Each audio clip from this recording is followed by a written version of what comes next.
Musician Veno Marioghae-Mbanefo on Friday prayed the Federal High Court in Lagos to declare as unlawful alleged use of her 1985 hit song Nigeria Go Survive by Airtel Nigeria Limited.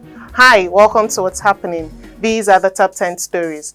At number 1, musician Veno Marioghae-Mbanefo on Friday prayed a Federal High Court in Lagos to declare as unlawful alleged use of her 1985 hit song Nigeria Go Survive by Airtel Nigeria Limited. Ms. Veno, through her counsel Roxanne Igelige, is claiming a cumulative sum of 350 million naira in damages against Airtel for alleged infringement of her copyright. The plaintiff also prayed the court to direct Airtel to remove the song from its list of songs for advertising, business, telemarketing, or promotional purposes. A date is yet to be given for hearing of the suit. At number 2, the Supreme Court on Friday struck out a suit seeking to compel the People's Democratic Party to zone its nomination of presidential candidate to the southeast geopolitical zone of the country. A presidential aspirant of the PDP and former Deputy Speaker, Abia State House of Assembly Cosmas Ndukwe, who filed the suit, prayed for an order to compel the PDP to uphold its zoning and rotatory policy.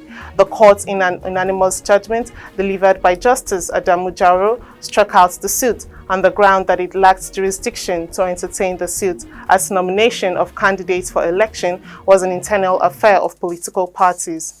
At number 3, President Muhammad Buhari will on Tuesday, October 11, confer the National Award of Commander of the Order of the Federal Republic of Nigeria on the Olu of Warri Ogaime Atuwatse III. The conferment notice, which was signed by the Minister of Special Duties and Intergovernmental Affairs, George Akume, said the Olu of Warri would join other prominent awardees found by the federal government worthy of the national honors. The investiture ceremony is scheduled to take place at the International Conference Center, Abuja, at 9 a.m. At number 4, Nigeria has demanded for 2 permanent seats to be allocated to Africa in the United Nations Security Council. Minister of Foreign Affairs, Jeffrey Onyema, disclosed this in an interview on Friday in New York. Mr. Onyema, who spoke on the sidelines of the ongoing 77th session of the United Nations General Assembly, said that the move would make the UN a fair and more equitable organization. He also commended the US President for speaking out on the issue for the reformation of the UN Security Council. At number 5, a building has collapsed on Senuga Street, Palm Avenue in the Mushin area of Lagos State on Friday. The Lagos Territorial Coordinator, National Emergency Management Agency, Ibrahim Farin-Lawyer, who confirmed the development, said the rescue operation was still ongoing. He added that an adult and a child had been rescued. As at the time of filing, the Permanent Secretary, Lagos State Emergency Management Agency, Dr. Olufemi Oke-Osayin Yolu, said 2 female occupants were still missing. Further investigations revealed that the collapsed building was an adjoining building to another 3-story building. At number 6, the Lagos Division of the Federal High Court on Friday adjourned till September 28th to hear a motion for an injunction seeking to stop the Labour Party, its candidates and supporters from conducting its rally on October 1st or any other date in Lagos. In the suit, 10 plaintiffs, including 9 lawyers, argued that a repeat or celebration of the infamous EndSARS protest of 2020 under the political guise of Obidati 23 Forward Ever rally will cause a breakdown of peace and result in post-traumatic stress disorder for them and the public. The judge adjourned the hearing of the motion for an injunction till September 28. At number 7, a Lagos State High Court sitting in Ikeja has sentenced a dismissed police officer, Ogunyemi Olalekan, to life imprisonment for killing 35-year-old Kolade Johnson. Olalekan, who was said to be attached to the Special Anti-Cultism Squad of the Nigerian police, shot Mr. Johnson in the lower abdomen with an AK-47 rifle at about 5:10 p.m. on Sunday, March 31st, 2019, at a viewing center in the Mangoro area of Lagos. Delivering judgment on the matter, Justice Adenike Koka held that the convict did not demonstrate an intention to kill the victim. The court therefore found him guilty of manslaughter rather than murder. Justice Koka further held that the convict will be eligible for parole after serving a minimum of 25 years in prison. At number 8, gunmen have reportedly abducted about 3 police officers attached to Zone 2 Onikan, Lagos State.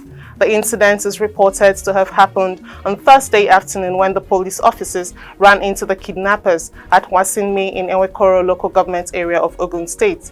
In accordance to the police practice on cross-state border official assignments, the police officers were booked at the police division in Wasinmi. They were on their way to investigate a matter in the neighboring state when they were accosted. The Ogun State Police spokesperson, Abimbola Oyemi, confirming the incident, added that men of the anti-kidnapping unit are on the trail of the kidnappers and will rescue the victims.